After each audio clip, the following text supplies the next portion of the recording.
Jadi saat aku udah selesai semua di perkara dapur, aku udah siapin semua makanan di atas meja, aku udah siapin bajunya anak-anak, sepatunya anak-anak, semuanya udah beres. Aku naik ke atas, aku ambil baju kotor, niatnya mau aku cuci gitu kan, biar selesai. Dimarahin, diomelin tuh sama si hostdet, katanya gini, "Kamu ngapain naik ke atas? Emangnya udah selesai di bawah?" Katanya gitu kan. Terus aku bilang, "Udah." "Ya kalaupun udah selesai kamu harus tetap di bawah. Kan kita lagi hektik, kamu tahu sendiri kalau pagi tuh kita hektik, siapa tahu kita butuh bantuan kamu. Jadi kalau kamu belum selesai di bawah jangan naik ke atas, kamu harus standby di bawah." Terus aku dalam hati, anjing, tiap hari aku padahal nawarin bantuan, tapi mereka nggak pernah yang, "Oh iya, bla bla bla," gitu, enggak, selalu ditolak gitu ya. Adalah sesekali atau 2 kali mereka butuh bantuan aku, tapi sering-seringnya kan ditolak.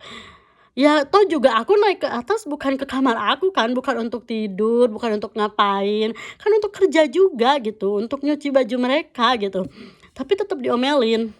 Terus itu aku cuma bisa bilang, "Oh iya maaf," gitu, "aku nggak gitu lagi." Terus udah, anjing emang nurut.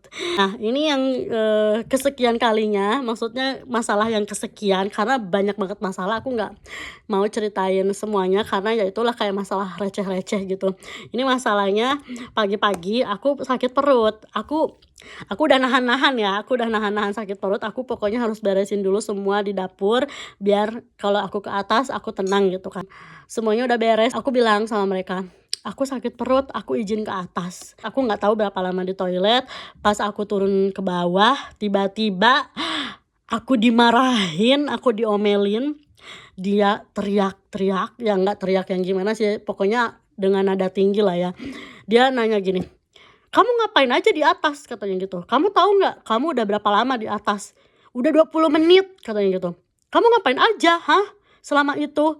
Menurut aku, kamu cuma butuh waktu 5 sampai 10 menit aja deh di toilet, nggak yang selama itu," kata dia gitu. Terus aku langsung speechless dong, aku kayak baru turun tangga, terus dia langsung marah-marah, terus aku kayak langsung, "Hah, ada ya orang kayak gini?" Gitu. Aku anjir di situ sumpah ya, aku diem aja, aku di situ masih mencerna, ini orang atau setan gitu kan.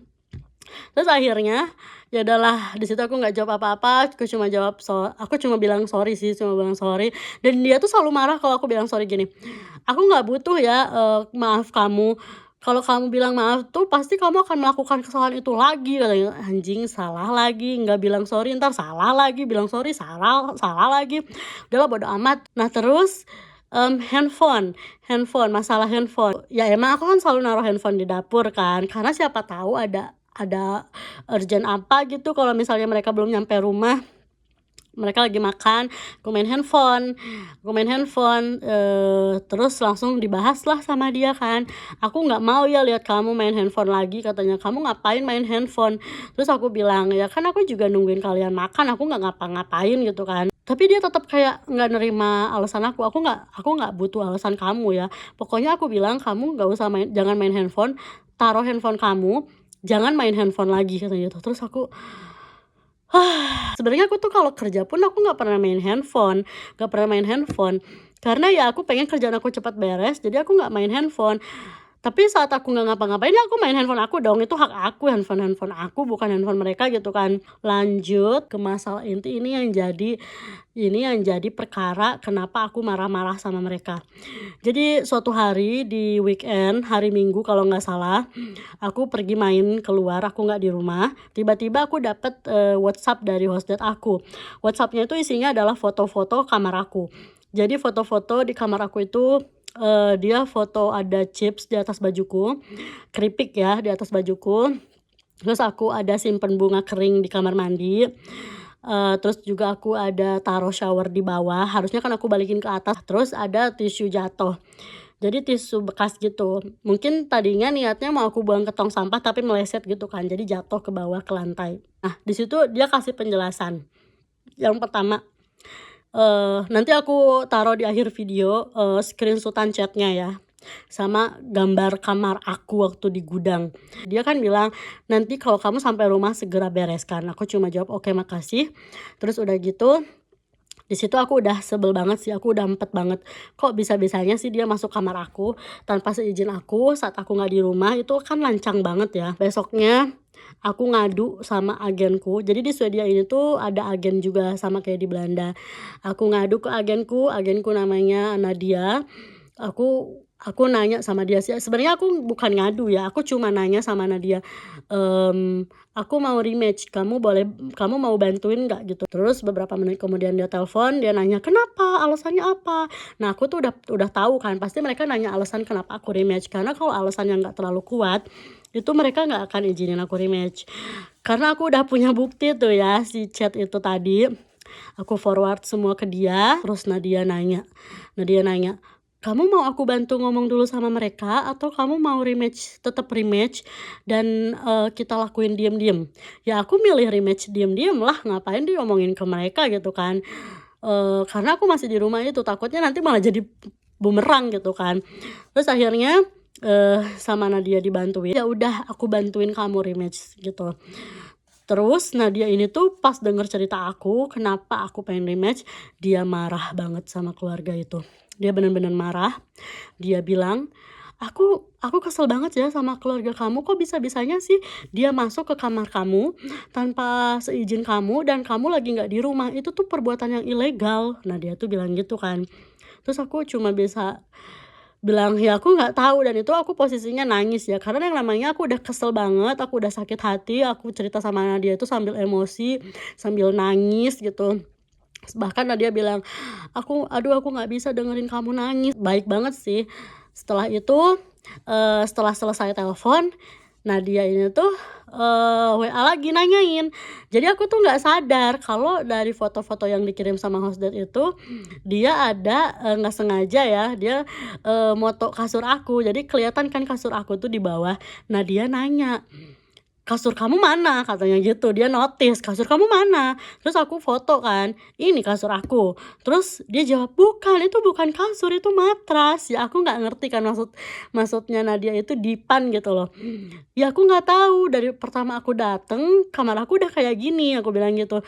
Di situ langsung Nadia marah lagi, dia bilang, "Sumpah ya aku kesel banget sama host family kamu, kalau misalnya mereka nggak bisa provide kamu hal yang bagus, ya harusnya mereka nggak usah komplain sama kamu. Masa hal-hal yang kayak gitu komplain, tapi mereka nggak bisa nge-provide kamu tempat tidur yang layak," katanya gitu. "Harusnya mereka yang tidur di gudang dan kamu yang tidur di kamar mereka. Kalau memang basement-nya belum jadi, kamar kamu belum jadi, mereka yang harusnya tidur di gudang, kamu yang tidur di kamar mereka," katanya gitu. Puas banget aku. Udahlah selesai masalah itu, dia bantuin aku, terus udah gitu pas besokannya malamnya, ternyata foto-foto itu dibahas lagi sama hostdate setelah makan malam. Aku lagi briefing kan sama hostmam, jadi kebiasaan aku tuh briefing tiap habis makan malam sama hostmam untuk ngomongin tugas-tugas yang akan dilakukan besok gitu. Pas udah selesai briefing, datanglah si hostdate sama handphonenya, dibuka fotonya, terus dia nanya, "Ini gimana?" Di situ aku udah memuncak, aku udah emosi banget. Aku dalam hati, "Nih orang ngebangunin singa tidur," gitu kan, ngebangunin singa tidur, aku udah adem ayem, aku udah lupain hal itu gitu. Aku mau damai-damai aja, aku nggak mau ribut, aku nggak mau debat, tapi nih orang mancing gitu kan, "Ini gimana?" Terus aku jawab lagi gini, "Gimana apanya? Kan aku udah jawab oke," aku gituin kan. Terus dia nanya, "Oke tuh apa?" katanya gitu. Wah, di situ aku udah mendidih banget tuh, aku udah nahan-nahan ya, aku di situ udah melotot, mata aku udah melotot, aku nggak peduli. Di situ dia bilang, "Kamu tahu nggak harga shower ini berapa?" Katanya gitu kan. "Harga shower ini tuh harga 1 tahun gaji kamu. Aku kerja keras buat beli shower ini, aku nggak minta uang sama orang tuaku. Kamu taruh shower ini di bawah itu bisa merusak fungsi dari shower itu sendiri," katanya. Di situ aku kayak, "Hah? OKB anjing," gitu kan dalam hati, bawa-bawa duit gitu. Terus di situ aku langsung, yang keluar pertama dari mulut aku adalah, "Kalian cari au pair baru aja deh. Aku udah nggak mau jadi au pair kalian lagi. Aku mau pindah, aku mau rematch," aku gituin kan. Langsunglah di situ si istrinya, wah wah wah gitu, istrinya kan kayak yang takut gitu, maksudnya takut takut kehilangan orang yang bisa disuruh-suruh gitu kan. Terus dia kayak, Fania, Fania sini duduk dulu. Terus aku di situ udah nangis ya, aku udah kesel banget, aku nangis. Terus di situ aku langsung teriak-teriak, aku keluarin semua unek-unek aku yang aku pendam selama 3 bulan. Semuanya keluar, kata-kata aku bilang gini, kamu tuh kenapa sih jadi orang perfeksionis banget? Aku nggak tahu ya apa yang terjadi sama diri kamu di masa lalu sampai kamu kayak gini. Aku tuh nggak pernah loh ngalamin hal yang kayak gini. Hal kecil komplain, hal-hal yang nggak perlu dikomplainin kamu selalu komplain. Kayaknya aku tuh selalu salah di mata kamu, aku gituin kan. Terus juga masalah chips, masalah bunga, itu hak aku. Bunga kering itu bunga aku, terserah aku dong mau aku buang, mau aku simpen, terserah aku. Terus masalah tisu, ya siapa tahu aku nggak sengaja jatuhin tisu itu, dan pada akhirnya juga aku bakal buang kok, nggak mungkin aku taruh di situ selamanya. Dan masalah shower, oke, aku minta maaf, aku lupa, aku gitu. Terus masalah chips, itu kan chips di dalam plastik, nggak berceceran, dan itu di atas baju aku sendiri, bukan baju kamu, aku bilang gitu kan. Terus dia di situ masih denial, masih kayak ngebales-bales gitulah. Terus dia bilang gini, kok kamu apa sih namanya, ngebantah gitu kan. Terus aku bilang, ya aku punya hak untuk membela diri aku, kamu nggak boleh marah-marahin aku kayak gitu. Terus aku bilang gini, lagian kamu kenapa sih masuk ke kamarku tanpa izin saat aku nggak di rumah? Itu tuh ilegal, yang kamu lakuin itu ilegal, kamu nggak boleh, itu tuh privasi aku. Terus di situ dia mungkin mau mau jawab kalau itu tuh rumah dia. Aku langsung gas dia. Terus aku bilang gini, iya aku tahu ini tuh rumah kamu pemilik rumah ini, tapi kan aku di sini sebagai tamu istilahnya. Kamu udah ngasih kamar itu untuk aku, berarti itu udah jadi privasi aku, kamu nggak boleh masuk sembarangan ke kamar orang, aku gituin. Dan aku compare mereka sama host family aku yang di Belanda. Aku bilang, host family aku yang di Belanda tuh mereka respect banget sama aku, mereka sangat menghargai aku, mereka nggak pernah masuk kamar aku. Kalaupun aku berbuat salah, mereka akan negur aku secara baik-baik, nggak kayak kamu yang dikit-dikit marah, dikit-dikit komplain. Kamu tuh apa sih ekspektasinya sama aku? Aku tuh bukan pembantu di sini, aku bilang gitu kan. Aku tuh bukan pembantu di sini. Kamu berekspektasi apa sama aku? Kamu pikir aku profesional nanny? Kamu pikir aku tuh babysitter yang udah profesional? Aku tuh bahkan nggak pergi ke sekolah babysitter. Aku nggak ngikutin pelatihan babysitter, dan aku juga bukan pembantu. Jadi kamu jangan berekspektasi kalau aku tuh bisa melakukan semua hal, aku bilang gitu kan. Aku di sini kerja lebih dari 5 jam, tapi aku nggak pernah komplain. Aku ngerjain semua kerjaan rumah, nggak pernah aku komplain. Dan bahkan aku kerja lebih dari 5 jam pun aku diem-diem aja gitu kan, nggak komplain kayak kamu. Tapi kenapa sedangkan diri kamu, aku ngelakuin hal yang nggak seharusnya kamu komplain, hal kecil kamu komplain, aku gitu kan. Kamu jadi orang kenapa perfeksionis banget? Aku tuh cuma manusia biasa, dan di sini aku baru 3 bulan aku masih adaptasi gitu kan istilahnya. Terus ya mereka diem aja gitu. Si anjing ini tuh nggak ada kata maaf sedikit pun sampai aku pergi. Nggak ada kata maaf dari mereka, nggak ada sedikit pun kata maaf. Terus di situ udah semakin panas, aku udah emosi banget, aku nangis, aku teriak-teriak, yang aku marah-marahnya sambil teriak-teriak ya.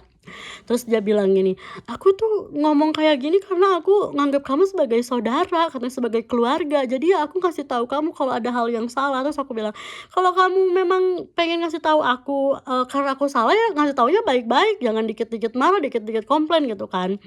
Jangan gentle. Terus dia bilang, ya aku kayak gini karena dulunya aku tuh militer. Dalam hati, anjing, sok paling militer gitu kan. Terus aku bilang, bapakku juga tentara tapi bapakku nggak kayak kamu. Diem lah di situ dia, diem selesai. Terus aku masih nangis, terus istrinya nenangin aku. Di situ aku bilang, masalahnya ini bukan sama kamu, tapi masalahnya aku sama suami kamu. Aku nggak suka sama suami kamu karena suami kamu terlalu perfeksionis, dia terlalu banyak komplain. Dan semua hal yang aku kerjain itu selalu dikomplainin. Kamu nggak tahu suami kamu di rumah tuh kayak gimana kalau nggak ada kamu. Maksudnya tuh dia tuh dikit-dikit ngomel, dikit-dikit komplain, padahal aku tuh udah ngelakuin hal-hal yang seharusnya udah aku lakuin gitu. Dia tuh tetap nganggap itu tuh salah gitu. Terus pokoknya aku ngobrol berdua sama istrinya bilang sama aku, kamu pikirin lagi ya kalau mau rematch, soalnya kan kamu juga nggak tahu keluarga di sana bisa aja lebih buruk, katanya gitu. Dalam hati aku, keluarga kamu doang yang paling buruk, anjing gitu kan. Terus ya udahlah di situ Dia tetap nyuruh aku mikir-mikir lagi, tapi di situ padahal aku udah dapet host family baru, tapi aku nggak bilang sama mereka. Dan saat itu Desember ya 3 bulan. Waktu itu kan aku liburan ke Belanda kan, tapi waktu itu sebelumnya aku tuh nggak punya rencana liburan sama sekali. Tapi pas denger host mom bilang katanya anaknya tuh pas mau Natal libur 2 minggu. Di situ aku kayak mikir, anjir libur 2 minggu, anak-anak pasti di rumah terus dan aku pasti hektik banget, aku pasti capek banget dari pagi sampai malam. Akhirnya di situ aku kayak mikir, apa aku pergi aja ya seminggu gitu kan, lumayan seminggu nggak sama mereka. Akhirnya di situ aku kayak dadakan, aku pergi ke Belanda. Waktu itu aku ke rumah pacarku. Waktu itu belum jadian ya, kami masih temenan. Ditambah lagi waktu itu Natal kan. Jadi Natal hari pertama tuh aku sama keluarga itu, sama host family. Natal kedua aku pergi ke Belanda, aku diundang makan malam sama keluarganya pacarku. Terus aku menghabiskan waktu selama 1 minggu di Belanda, aku kayak melepas beban sejenak, aku senang-senang, aku ketemu sama teman-temanku juga, aku liburan sama teman-temanku. Terus udah gitu, host mamaku tuh udah ngewanti-wanti untuk balik di tanggal 1, karena tanggal 2-nya mau operasi. Akhirnya aku pulang tanggal 1, pas tanggal 1 aku nyampe rumah. Pas aku nyampe rumah tanggal 1 itu, aku langsung kerja. Langsung, itu tuh padahal udah sore. Orang mah ya kalau orang waras ya, tahu orang habis perjalanan jauh disuruh istirahat dulu kayak gitu kan, istirahat besok aja kerjanya lagi. Itu udah sore loh, udah jam 5 kayaknya. Tetap disuruh kerja. Mereka udah nyiapin list apa aja yang harus aku kerjain. Anjir, aku langsung kerja. Terus udah gitu, jadi setelah berantem itu ya, aku tuh udah kayak nggak ada apa-apa gitu. Aku orangnya biasa lagi gitu, biasa lagi. Aku kayak nggak terjadi apa-apa. Tapi kayak merekanya yang malu sendiri gitu. Merekanya jadi ngebaik-baikin aku. Terus aku dibeliin kasur guys. Aku pas kapanan itu nyampe rumah dari main, tiba-tiba ada kasur di kamarku. Wah, dapat ilham dari mana nih? Kayaknya si Nadia sih ngadu ya sama mereka. Tapi ya udahlah bodo amat, yang penting aku tidur nyenyak gitu kan. Padahal pas winter itu, gila sih waktu winter aku tidur itu pakai shawl, pakai jaket, pakai sarung tangan, pakai kaos kaki, aku lengkap banget. Padahal itu tidur, tapi kayak gitu. Mereka tuh ada penghangat ruangan, tapi penghangat ruangannya tuh nggak berfungsi dengan baik. Padahal aku udah bilang berkali-kali kalau kamar aku dingin. Mereka cuma bilang, oh iya nanti dibenerin, tapi tetap dingin. Aku tidur tuh selama winter pakai jaket, kayak orang gila anjir. Terus udah gitu udahlah ya, skip, ini udah mau selesai ceritanya. Tanggal 2 Januari 2024 host mom operasi. Terus di rumah cuma ada aku, anak-anak sama host dad, dan juga ada ibunya host mom datang ke rumah tiap hari. Kita panggil nenek. Nenek datang tiap hari ke rumah kita, bantuin kita ngurus anak-anak. Terus juga nenek masak buat kita. Sebenarnya nenek baik banget, tapi suatu hari nenek berantem sama host dad dan masalah sepele karena cuma makanan. Dan ini nggak perlu aku ceritain sih, ini masalah mereka. Dan emang si host dad itu seneng banget cari masalah, seneng banget cari gara-gara, karena emang dia seprofesionis itu. Dia sama mertuanya aja berani gitu kan, ya gimana sama aku. Makanya dia berani kan komplain-komplain, marah-marah sama aku, karena sama mertuanya sendiri aja dia berani gitu. Terus akhirnya lanjut, singkat cerita, seminggu kemudian aku udah pindah ke rumah host family baru, dan aku udah nggak ada kontekan lagi sama mereka. Aku udah bener-bener empet banget. Berikut aku kasih bukti kalian, chatting dari pesan dari host dad dan juga foto-foto kamar aku.